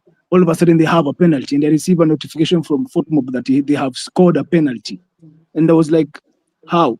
The stats even don't look that good for them. Robert got 2 notifications for the same penalty. Yeah. I got 3 minutes and 36 minutes. You thought we were 2-0 down at that point. But Robert, to be fair, just because the first half wasn't that bad doesn't mean it was good. And to win at a ground like Sellers Park. Yeah, no, I'm agreeing with you. I'm saying that it was not that bad, but historically to win at Sellers Park, you need to be good, right, across both halves. Yes. It's not like you just get lucky, and they're not a kind of a team to to let the opposition get lucky because they work hard. So I think there were a lot of big factors like whatever anyone wants to bring up. Also, I had the commentator say that Palace has not won a single game after playing midweek in the Conference League, and I was like, we are winning. I was like, we are winning. Also, it goes to show you how our season was very bad last season. If Palace is struggling and they are deemed to be better than us, they were deemed to be better than us. Now, last season, imagine after Europe, Robert. Yeah, also, just Robert, just to remind you, the commentators also said that the last 12 home games, Palace hadn't lost a single one across competitions. Yes. So that's they've had a run in Europe. And they've also had like a lot of away games. I guess they've lost after they played away in the Premier League after they lost having to played Everton. in Europe. I remember them losing to Everton, and they were bad that game. They were really bad when they lost to Everton. So I was like, we might beat them if they can lose to the Everton team, which is really bad. Can I say something? Can I say something that not enough people I've heard saying? And I was saying this during the halftime break as well. Palace were really good in the first half. It wasn't, they were making us worse than we looked because their intensity was better than ours, right? So the other team is allowed to play well, guys, right? Sometimes the other team will make you look bad. So but that would be okay. They played well playing well, but they didn't create the chances, right? They had the intensity on the ball, but they didn't create clear-cut chances, Nelson. I see you laughing like it's some I agree. I'm agreeing with you. I'm agreeing with you. I actually think they played better than us first half, and but it wasn't that we were crap necessarily, right? It was the fact that they played well and they were hurrying us on the ball. They weren't giving us a lot of time. In the first half, and then in the second half, we played better than them, and I think a big part of it our chances were. Would you agree that on balance, we deserve to win? I'd agree. It sounds like you don't think we deserve to win. No, absolutely. If you take both halves, yes, obviously. On balance, yes. On balance, yes. We were a completely different second half team, guys. I want to hear from Nelson. Hold on. Do we deserve to win? I think. Yeah. Deserving is like I'm not going to do I'm not going to do a politician thing. No. I think we did. I think we did, but I don't think it's like a strong. That's I don't fair. think it's a. No, that's fair. Here's the thing that you guys That's don't hear me. I'm not saying it's a strong. Wow, we deserve to win. It's Yeah. more like Okay. we did enough to win, and that's the only reason. On balance. On yeah, balance. On On balance, yeah, balance. that's Yeah. what it means. Yeah. like this win doesn't give me enough confidence to like say confidently we're finishing 6th or 5th or 4th. It gives me the balance of we are good enough. It shows that the team is good enough to win Yeah. games, but it doesn't show me that we have consistency to win games. Here's why I disagree with you, Nelson. Okay. Because this game, people still don't realize Xerxes, this is his first full 90 of the season. Okay. And Mount, this might be his first full 90 of the season. Casemiro, Could also this be is his last. It was his Yeah, first. it's fast. yeah, Casemiro's second because he played 90 against Forest. No, I'm right? saying no Mount's that was his. Oh, first. Mount's yeah, it's Mount's first 90 minutes of the season. These are not players we're used to relying on to win us a game. Okay. And also Liche is back. We've been relying on the impact of Cunha. Yeah. We've been relying on Liche. the impact of Mbumo. We've been relying on impact of Ahmad. And today, those guys weren't the stars in the game. Cunha didn't even play, but Mbumo wasn't the star of the game. Ahmad wasn't the star of the game, right? The goals came from other places. So that gives me more confidence that we could actually finish. Like this gives me more confidence for 6th. If we can do this in the next 3 games, that gives me confidence for 4th. I want Right? to Because Wow. our squad is bare bones. Dang. I'm telling you, our Yeah. squad is bare bones, man. If we that's a go win shout. the next 3 games without Uh-huh. Šeško, without Cunha, or Cunha's coming back after missing 2 games, are you telling me you won't be But confident? Andy, that No, what you're because saying is contradictory because you Yeah, say that we have a exactly. bare bone squad. Then Yeah. you also say that we are unpredictable.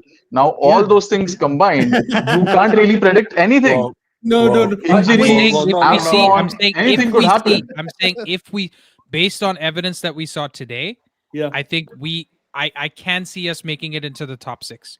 That's my point. Okay. Because Okay. we saw players contributing that haven't contributed before.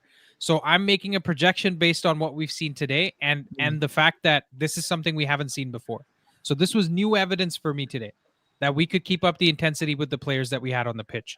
And so if we show that, that's what I'm saying. If it's a big if we can keep this up for the next 3 games and we go win without Šeško, we go win with Mount doing well, Xerxes doing well, that gives me more information But than I had before these even 3 then, games. Andy, in your equation, there is one vital piece missing, which is the bench in midfield, right? The bench strength in midfield.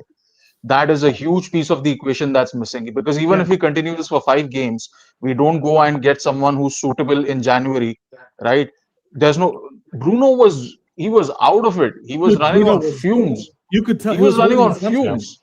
Yeah, Yeah, he was right. holding his hamstring at the end. Here's the thing though, Rishi. In games like this is why I brought up the point about fixture congestion actually working in our favor during this time. Mhm. This is allowing our players that have been less loved, less having as much time as what we've seen. We haven't seen the impact of Mainu on the pitch. We haven't seen an on-form firing Xerxes. We saw a glimmer of it in the second half. We're now seeing more credence to the point that a squad that is more at 7 out of 10 across the board rather than Mbumo hitting a 9 out of 10 and then our midfielders shitting the bed, our wingbacks shitting the bed. Sorry for the cursing, but here's where I'm going to allow myself to delude even further, okay? Oh no. I've already said top 4 is like my expectation of what I think is going to happen. If we look at each like section of the pitch today, okay? Okay. No, let him land. Same Let him with land. the league. Okay. I'm with him. He's cooking. Okay. I think our wingbacks have been particularly poor through 13 game weeks. Yeah. I think this game was won on balance because of the balance of our wingbacks causing the game to get stretched, causing the system to look better, getting us into more attacking territories, therefore getting set piece chances and luck going our way as it's gone for Arsenal, as it's gone for others. Okay? I think we could finish 3rd or 2nd. Let I'll me tell say you what. something. I think the Hamburglar's onto something, guys. No, let Let me me tell say you why. something. No, no, no, no, Let me no, say no, no, no. He needs to I'm go back. agreeing Go with ahead, Sean Raphael. on Go this, ahead. and I've Sean needs to go been back. saying That's what's going on. Sorry, Robert, continue. You know, okay. I think Sean, you sound so high right now. I don't think you robbed the Louvre. I think you robbed that train from Breaking Bad, bro. And you made some and you smoked some from there. You're under the bridge. You're stealing methylamine. This is a massage. This is a massage guy.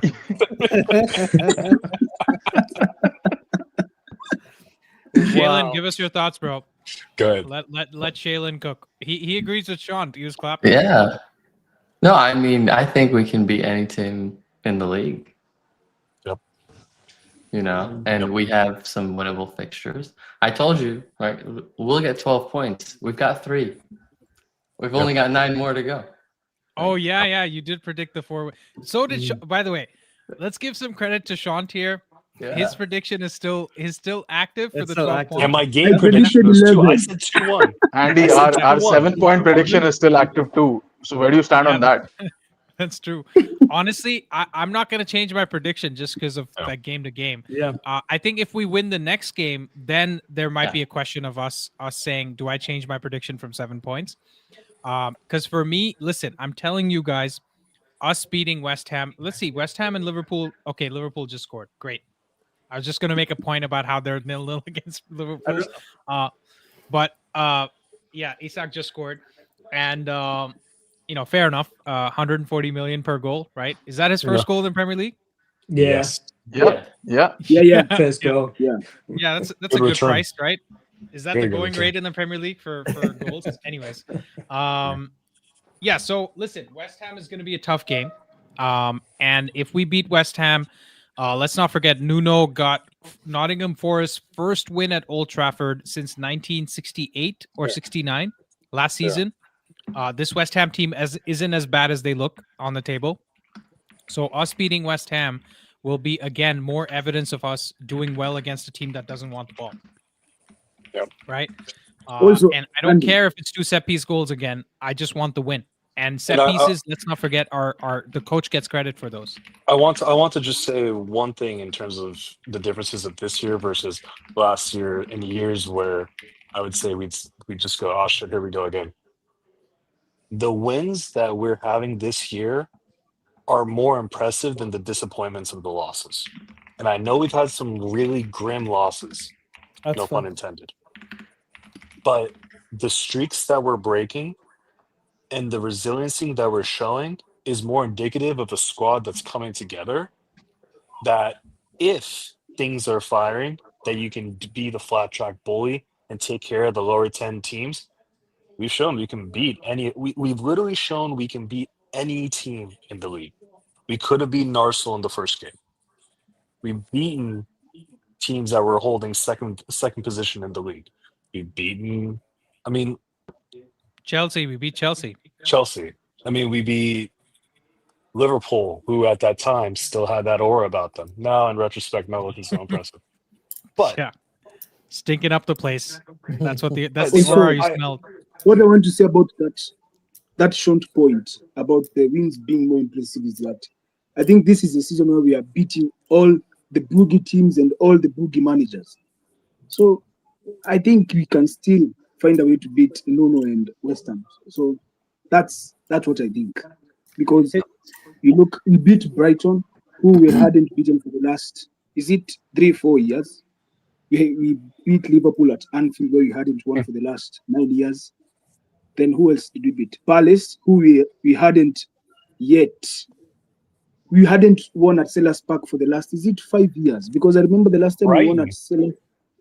Brighton were our bogey team. Brighton as well. As well. Yeah. I said Brighton, is it 3-4 years you haven't beaten them? So that being the case, actually, if we are going to face a boogie team or a boogie manager, I think we win. Because I said Crystal Palace is one of our boogie teams. We have won. Brighton is one of our boogie teams. We won. Liverpool, another boogie team at Anfield. We won. So I think I'll back the boys to actually defeat West Ham. That is, if they play the same way they've played against Palace today, we have a chance. But isn't there like okay, I hate talking stats, apologies, but We beat every team that's ahead of us, and then we've lost to teams that are below us, or drawn to teams that are below us, except Liverpool and Crystal Palace right now. Yeah, but I mean, the margins are Well, so Crystal thin Palace was as to ahead of what's us ahead of us. before. Was ahead of us what's below. before. Yeah. Nelson, Palace Nelson, was above. we have 6 more teams to play. Yeah. Like this kind of analysis is better done when we are 19 not games done. in, Yeah. right? see. When we're 19 games in at And least. Yeah. also the reason I was agreeing with Shant is because I think this team is yet to establish chemistry with each other. Like, let's take, for example, our front three. How many games have they started together? Is it 2 or 3? Mhm. Somebody check that up. I don't know how many games you have actually have had them playing together in a single game. Like Can't be maybe more than 3 or 8. 4. Can't be more than Yeah. 3 or 4. Yeah, and you like how many? I think you need 6 to 8 games to establish chemistry with a teammate. Then, that being the case, you have somebody like Mount who is in and out of the team. Then you put in Zaxi, who is a very different striker from Sheshko. So then again, Bumo has to adapt his game to Zaxi. So once everybody's gelling in, and this is why I was saying fixture congestion will actually help us, is that everybody will now be in tune with everybody's else play style. So you find that everybody's where they're supposed to be, such that the one touch, the pass and go moves will be easier to pull off. And today against Palace, I saw glimpses of that in the first half, where like Zat receives the ball, passes it off to Mbombo, passes it off to somebody, and was like, oh, that is actually good play. Then, if that continues to improve, actually, looking at this table, I think we finish above Sunderland just because of quality. You know that I'm saying they're a bad team, but I think we can. And also, it's just the same Forest story last season. They were that like for, is it 30, 28 games? Then all of a sudden they fell off. Then you have Chelsea. Fixture congestion might actually come into play. City is typically Erling Haaland FC. They are one Erling Haaland injury away from being a mid-table club, but they still finish around 4th. Then you have Villa, who are not really playing like themselves right now because they are drawing. They are drawing with Wolves at the moment. And Liverpool is Liverpool. So I think there is a chance of us finishing above top 4.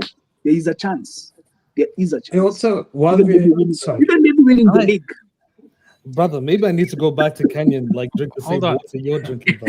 Like, Hold on.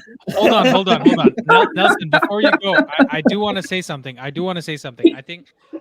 Someone asked why he's talking about Sunderland. I think he's just talking about where the table is right now, right?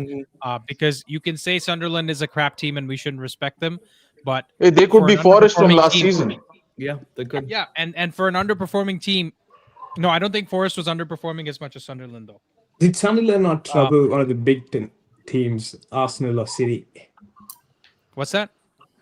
Didn't they take points of Arsenal or City this season? They took off Arsenal. They took off Arsenal. It was a 2-2 draw. Yeah.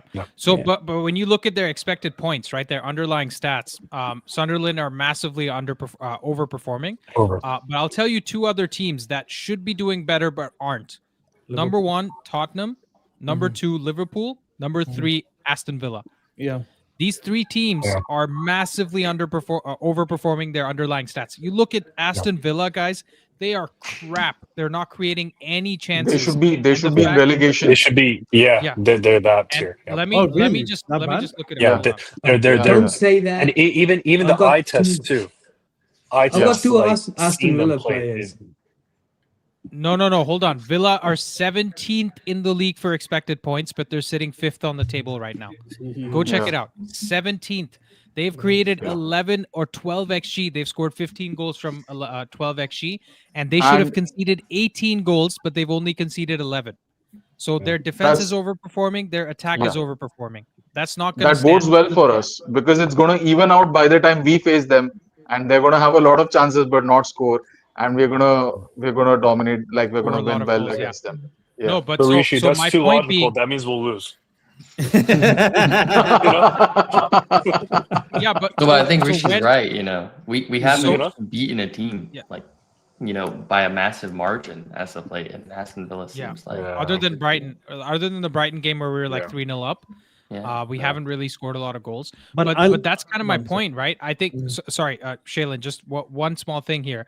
My point is when somebody says in the next 3 games if we win, why are you so isn't that contradictory to the point that we're an unpredictable squad and that we have issues with the squad? The point is that nobody is expecting us to finish 4th to 6th, despite the underlying numbers showing us repeatedly that that's where we sit in the league. And not the Hamburglar over there, but someone else, right? So we repeatedly have been shown evidence from the underlying stats and also from games that don't make sense to us, but the stats are telling us that that's where the league is going. So that's my only point, that it doesn't look good and it doesn't make sense, but that's what the numbers are telling us, and that's why I think back me up, bro. He can't call me Hamburglar and then you just sitting there like that. Come on.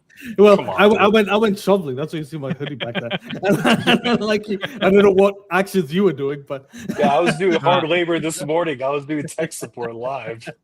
Yeah, he was. He was. I think Shaylin, sorry, go ahead. Yeah, no worries. Sorry. I think what Robert had mentioned was really, I'll say pretty insightful too, of like how the team hasn't like gelled from not necessarily knowing how to play with each other. But we've seen a lot of mental fragility in this team in the past.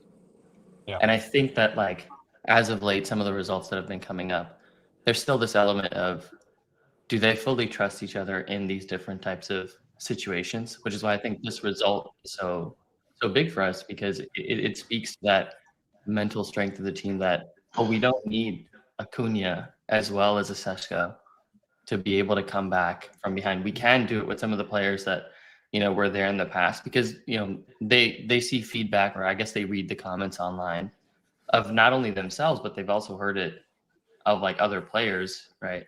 And in the second half, I felt like we were a lot more willing to maybe go down the left-hand side and not just be as reliant on trying to, let's just get the ball to Mbeumo and see if something will happen. And even try to play in a different way. So that's why, I'm with Sean, man. Like we can get any team in this league. We just need to have some faith, in each other. But I'm a man of God, Nelson. So Nelson. This is Flint water. I'm hearing these Americans are on something different now.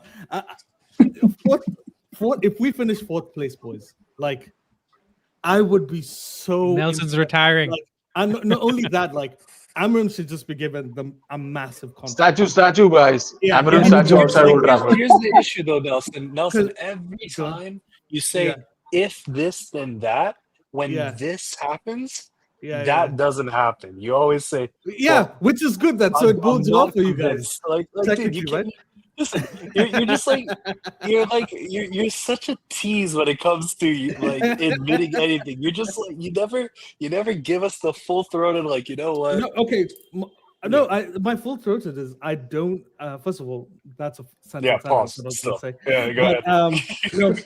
I assumed would be around 7 to 8. Yeah, is actually a good, and I think that's actually a good place for us to be right now. 4th would be overperforming. Anything above 4th to me is like, delulu. Like there's no chance I see. Well, wait, hold on, Nelson. Yeah. Weren't you saying that AMORIM is underperforming though? That was one of your hot takes. Yeah, he was, because he was 10th. He's now 7th. Bro, yeah, but that's academic, bro. Because from 4th to 13th, it's a 3-point difference. Correct. No, I'm not denying that. I'm not denying the points. I think this season, to be honest, I think the Premier League has been weak in terms of every single team is taking points from each other. There doesn't seem to be consistency unless you're Arsenal. Everyone else has been up and down. Well, it's not weak, it's competitive. It's strong. Yeah, it's competitive. It's strong. Yeah. I think it's weak. I genuinely think it's weak. I don't. He thinks every team is bad. And no, I think I don't think. I'm not kidding. I actually think a lot of teams this season aren't as good as we think they are. Like I'm looking at Arsenal and City. I don't even rate City this year. I actually agree with Robert. They are Haaland FC right now. I think Haaland goes off. They're probably like 4th, maybe at this point. So I really think this league is a toss-up. I think Nelson's not crazy here though, because I'll be honest with you, and this is we're getting ready for Thursday, right? I think City are in a better position to win the league than Arsenal. Correct. I am not agree. at all convinced that Arsenal, regardless of their squad depth, regardless of basically the one-off games where they play very impressive, their route one and their go-to mentality is just based off the whole, we have 4 center backs, we're going to pack the box, and we're going to shut up shop. Can you do that over a 38-game season? Personally, can you? I don't think, and I just think for me, Arteta's a fraud. I'm not a fan of the fact that he's needed a billion squad turnover in order to get to this point, and this is the freaking product you put on the pitch. Listen, Sean. Snooze. I don't like that Lego head anymore. Any what's it called? Less than Give me you, £1 billion okay? and let's see what I do. Sean, I maybe there's might a not, I might not put players on the pitch. I might fuck off. It's just Sounds like you'll somewhere put it else. under a mattress, bro. Definitely not tech support if he has £1 billion. I'll tell you that. I think Sean might find a Pep playbook under Arteta's bed. I don't. Yeah, no, but hold on. So here's the thing about Arsenal, right? When up to a couple of weeks ago, they had 70% of their goals from set pieces, right? Yeah. I think that number's come way down. I have seen them beat Bayern Munich 3-1, and everybody's saying they use set pieces for that. Bayern Munich had more long balls than Arsenal in that game, right? Yeah. Spurs game wasn't from set pieces. Spurs game was 3. Yeah, Spurs game wasn't from 4 set pieces. It was play goals. it was so much But is from it open really play. that impressive And being Spurs? Yeah, but regardless of I'm our just result? telling you, a few weeks ago, I fully agreed with you, Sean. Now what's happened since then is Arsenal have gotten better, City have gotten worse in the space of 3 game weeks, right? Since the last time we won a game, Arsenal have looked like the team to win the league. Before that, it looked like City could win the league, but then they've had some faltering performances. So actually, 2 things can be true in the sense that Arteta's a fraud, and then for some reason, Pep is not getting City to fire the but way also he should. the fraud thing doesn't matter because look who won the league last year. So Yeah. you know, Statement too. Hey, Andy, can we get Raphael in on this, because I want to hear his take on what Sean and Shailene said about finishing second or third. Well, thanks.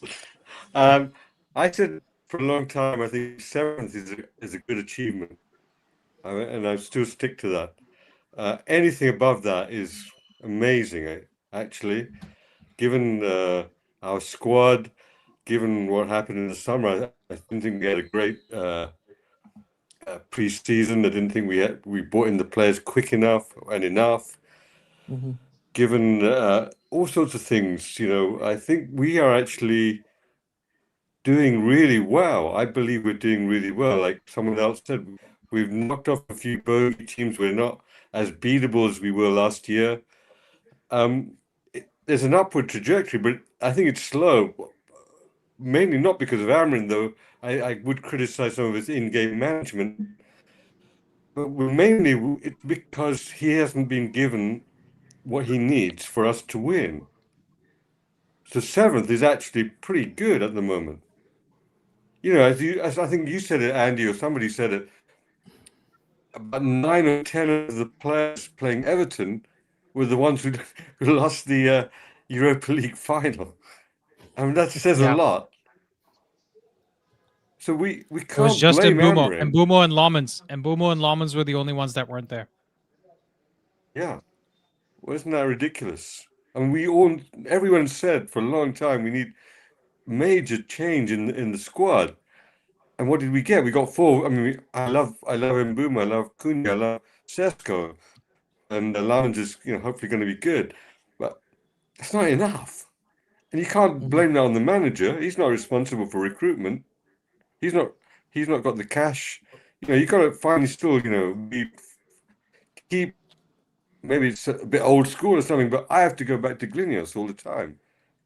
If those people had put the money in the kind of money that Liverpool have got, or Man City in pre-season, we'd be doing much, much better. Raphael, can I contend with you on? I've noticed a lot of points you've said or comments have this term Glinios, and to think that the two are one and the same. I think the performance on the pitch and that solidity and that growth is due to a more professional structure that has been brought in by Ineos. And all that turnover we saw at the club, regardless of some of the unfavorable decisions that have been done, like taking away, you know, the free lunch and, you know, so many tenured, outstanding professionals at the club being like, oh, they're relieved of their positions. I think some of the, and I'm okay, I'm not going to defend Ineos on everything they do, but to what we've seen, I don't see them as a hindrance as much as I've seen Glazers. I think the Glazers are vermin scum. They should be out. Like what they've put are where this club is currently is due to the decades of neglect and outright just extraction that family has done. But I think Ineos as a sporting project is actually performing better than what I thought they would based on what they did at Nice. And the previous Swiss team, which is well, bro. People are savage in the comments, bro. Sean, Let me clarify. When I said about Glinios, they are the Glinios are the owners. Can I say Glinios are the owners and Ineos are the management of the club? I'm criticizing the ownership. I think, and I'm making a distinction, the ownership for me is still bad because essentially they're not willing to invest. And they haven't been willing to invest. They've just, even last, they had to take out a credit facility. They're still not putting money in. On that level, I'm criticizing Glinios, the ownership, because they made that decision together somehow. We don't know the details. Well said. But is it? I think that's what your point is. Is that even? Is it even possible? Have made certain. Ineos, the club management have made certain things, and I'm actually, and I would praise those things. And I think the fact that even though they've got a manager like AMORIM, and they're willing to stick by AMORIM and actually try and make the system work, even over 3 years or whatever it is, I think that's progress as well. Yeah. But it's not enough. It's not enough if we, because otherwise, why would we be talking about us being still seventh as a good season? It's not enough because we didn't put the money in. You're right. Yeah, you're right. No, we didn't I just put the want to money see in. if you see a delineation between Glazers and Ineos, because to me, I think Ineos came in to a dumpster fire, and they didn't even know how shit it was, and then for what they've done, I think the trajectory. I think 28 is obviously a very ambitious target. You know me, I'm always going to find any reason to believe, but I think we're closer to that goal than we are away from that based on when they've come in. 28. Sean, but here's what I don't want to. Guys, 1 second. I just want to say something that is in the favor of my tech support, because honestly, the average, the head of research for Liverpool, who's written a pretty good book about data and football as well, Ian Graham, he came out and said there are 7 factors that go into any transfer being a success, right? 7 factors. And his point was, even if you have a 90% conversion rate on all 7 of those factors, as in you have a 90% confidence that across all 7 factors, I'm going to get this transfer right, your chance of a transfer being a success is 48%, right? If you take 90% 7 times, it's 48% success. So less than half of transfers are mostly a success for most clubs. Ineos have come in and have shown me that their hit rate is higher than 50%, right? Because who would you say are the not good enough transfers? I think Xerxes could be put into that category because he hasn't shown us enough yet, right? You could say maybe Ugarte. Ugarte. For sure. Other than those two, and you could say the jury's out on Dorgu, but he's still very young. He's 21, right? And he's shown us enough, like physically, defensively, whatever. So I'm not going to put Dorgu in that category. So outside of those guys, looks like the trajectory for, let's say, 2-3 years from now, these transfers are going to look good, right? Dorgu 2 years from now, I don't think anybody's sitting here saying he can't be good. In fact, defensively, he's already the best fullback in the league. If he improves his game going forward, I know it's difficult. He could be one of the best, right? So we're looking at the transfers they've made, and it has been very good. So to give Sean some credit on his point, just because we've had so much negativity, and I agree with Rishi's point, because Ineos came in, the Glazers are going to extend their run, and the better Ineos do with their football decisions, the longer Glazers stay here, right? That's the unfortunate truth. But outside of all that, given the decisions that they had it on their hands to make, I think they have done fairly well on every single decision. Let's not forget, if they haven't invested in the club, they did redo Carrington. They spent 50 million of their own money to redo Carrington. That is a big point. They are putting the right people in charge. And even with the 2028, as delusional as it may seem, guys, any organization to succeed needs goals. Those goals need to be ambitious. If you don't set goals, you're never going to achieve them. Right? So I appreciate the things they've done, but I also like Raphael's point that Ineos, the management, Ineos, the football structure has done well, but Ineos, there's a difference. the owner, I'm not really sure. Even with the stadium stuff, I don't really like a lot of the stadium stuff they're talking about, because looks like they bit off more than they could chew. There's that piece of land that they want, and the shipping company won't sell it to them. And then they're, why are we building tents around our stadium? We could have just brought the Qataris in to do that, right? Why did we bring in Ineos to build tents around our stadium?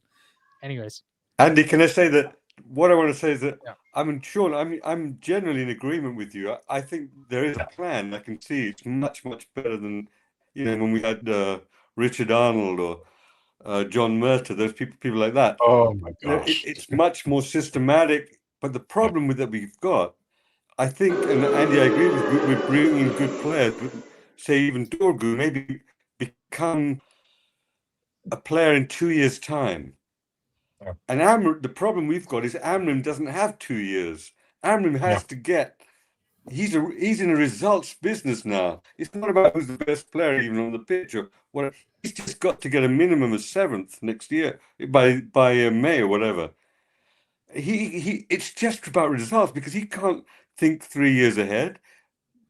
Barada has to, maybe Wilcox has to. He can't.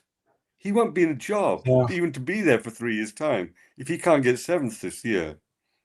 There's too much fan expectation. There's too much fan expectation in the source of the media, and I think the fan expectation is too much as well. I think the fans expect way too much. We've had 20 years of rot. It doesn't get change in 1 year. And Ineos have made mistakes. I'm saying Ineos. Ineos have made mistakes, but it's not going to change in 1 year, 2 years. This is a big problem. And they're working at different things. Some things they're getting wrong, some things they're getting right. But we have to have a longer picture and stay with this manager who has his faults as well. But he's going to get better. He's definitely going to get better in my view. Let's hear from Vic. Let's hear from Vic, guys. He's been waiting patiently. Let's go, Vic. I'm with Raphael on it. Earlier this season, after the Brentford defeat, I had a huge perspective change in expectation management as a United fan. And I had to do the hard yards to accept the fact that we finished 15th and we've been rotting for years now, more than a decade. And what that tells me is let's go game by game and support a manager. And there's enough media pressure already, unwarranted levels of pressure. And so there's no need to put any more pressure. A lot of us struggle with mental health issues after a depressing game week every now and again. So I'd say look for patterns of play, look for partnerships on the pitch. And mentality is a huge focus after every single game. So mentality isn't just one solid thing. It's got pieces to it. Like what I like about today was today's comeback was not something frantic. It was controlled. First half execution was poor. There was a gameplay. Now they go into the second half. There was no sulking. Everyone just had their heads down and applied themselves. And also, what it showed me is faith in the manager. The manager's drawn out a gameplay, and let's go execute it. And they did it. And we spoke in length about it, Dallo and Xerxes and the touch and everything just coming into play in the second half. And that is one block of the whole mentality thing. In the other few games where Brighton was a different game, where we totally controlled after a long time. Sunderland, done and dusted game, a regular game, like how it is meant to be as a United home game. And so we're piecing all of this together, and we're never going to do it overnight or in one season. So for me, the expectation is a couple of expectations. One is to finish in Europa and see a steady pattern and partnership and mentality building. And if we finish fourth, I'm just wondering, are we going into the Champions League and will we not even get out of the group stages? If we finish fourth, but we have all of the other things in place, I'll be really happy. It would be even better than Jose saying finishing second was his best achievement ever in his career. So that's what I'm looking at. I'm with Raphael on it because I'm learning to manage. Now that you mentioned Jose, I think it's appropriate to say if AMORIM finishes fourth, he's the special one. Right? Yeah. Let's be real about that. Because I'm serious. Like if he finishes fourth with the squad, even Nelson here, who usually completely disagrees on the positive stuff, would agree that AMORIM finishing fourth is literally something that. And listen, this is, you could argue, the most charismatic manager to come since Jose to the Premier League. Right? Sure. He hasn't won stuff yet. Jose came with the Champions League. I get it. The pedigree is different. But him finishing fourth here will still not get him the pedigree, but will show us something that he can do something with a squad that nobody expected, which means next season, if we have a squad to finish third, we could actually finish second. If we have a squad to finish second, we could actually finish first, right? Whereas Arteta has needed the best squad in the league to win the league, and he hasn't even done it yet, right? And we still don't believe he can do it. Yeah. And Arteta has never overperformed. If anything, he has underperformed. I believe he can do it. I believe he can do it. Can I just get one more piece of information? Manchester City or Arsenal. Sorry, I've got the consistency. They haven't shown it this season. Which of them have shown it to be a contender? I think Arsenal will win it by default. Yeah. Yeah, much like Liverpool won it last year, I guess. But Vic, go ahead. What were you saying? Another thing I reckon personally would show the health of our progress this season would be our goal difference, finishing in double digits. If it's 20 plus, I'd be glad. Positive, yeah. Not even positive. I'm saying double digits. Let it be 10. No, I'm saying double digits in positive, not negative. It was double digits last season too. It was just negative. Negative. Yeah. Oh, was it? I'm sorry. Yeah. Boys, Liverpool winning 2-0, and Paqueta got sent off, so no Paqueta against us. Yeah. That bodes well for us. Silver lining. Yeah, but watch Wan-Bissaka masterclass though. We should be more than the Paqueta red card. We should be celebrating that Slot makes it another week at Liverpool. Yes. Okay, that's the big celebration right here. Yeah, but I don't want them to catch form because they're quite close to us. That's my only issue. Okay, Vic, I have a non-football question. Are you in Mumbai right now? No, I live in Chennai. Oh, are you in Chennai right now? Yeah, I'll be in Bombay 2 days from now. I travel a lot for work, so Bombay, Toronto, New York. So I actually had a question about your kitchen. I love the way your kitchen looks in the background. Really nice kitchen. I was gonna say that yeah, too. so I wanted some information on that. Could you please do me a favor? Hit up Andy on Footy with an Edge on Instagram. Share your whatever contact details. I want to get in touch with you. Discord, bro. Discord. Just reach out on Discord. Are you on Discord? We have Footy with an Edge. We have Cricket with an Edge. Sorry, we have what's that? Cabinetry with an Edge. Vic, are you on Discord? Are you on the Discord group? Kitchen with an edge. No, I'm not. I See, don't join use my Discord. phone much. Yeah, can you join Discord? No, I'm not. Huh? I'm Can just you join? Is finding it out there's possible for you something to called join? Discord. Sorry. Oh, he seriously? just that's funny. Okay. Wait, you don't know? You didn't Okay, know so about Discord. Discord I will didn't know change what your life. Discord Trust me. was.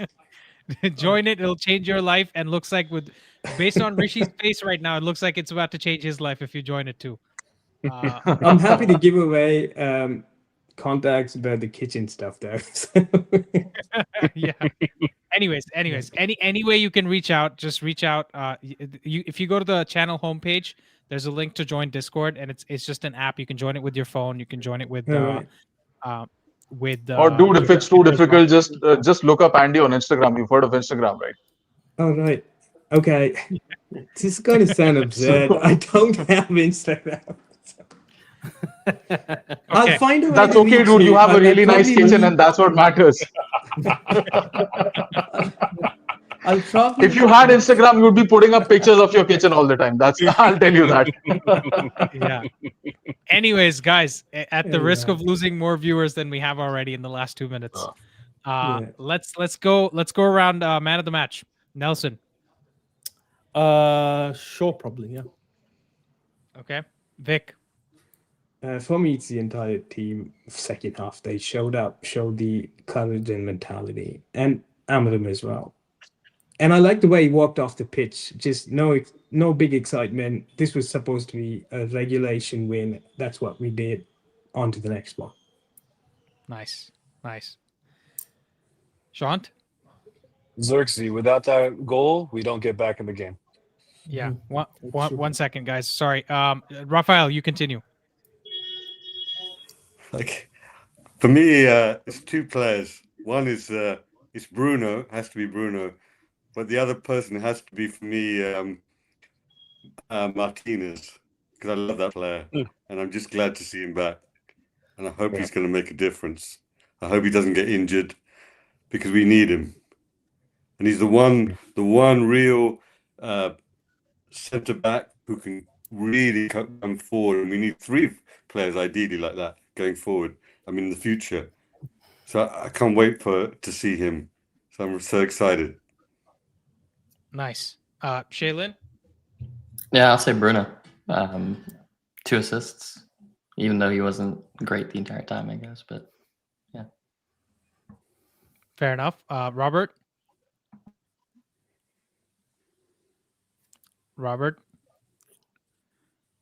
Okay. We'll go to Rishi. Yeah, so I mean, I've already said I rate AMORIM, and I think he was today's man of the match. I'm going to give an underrated shout. I think for not stinking up the pitch, Dallo deserves props, man, because he wasn't horrible today.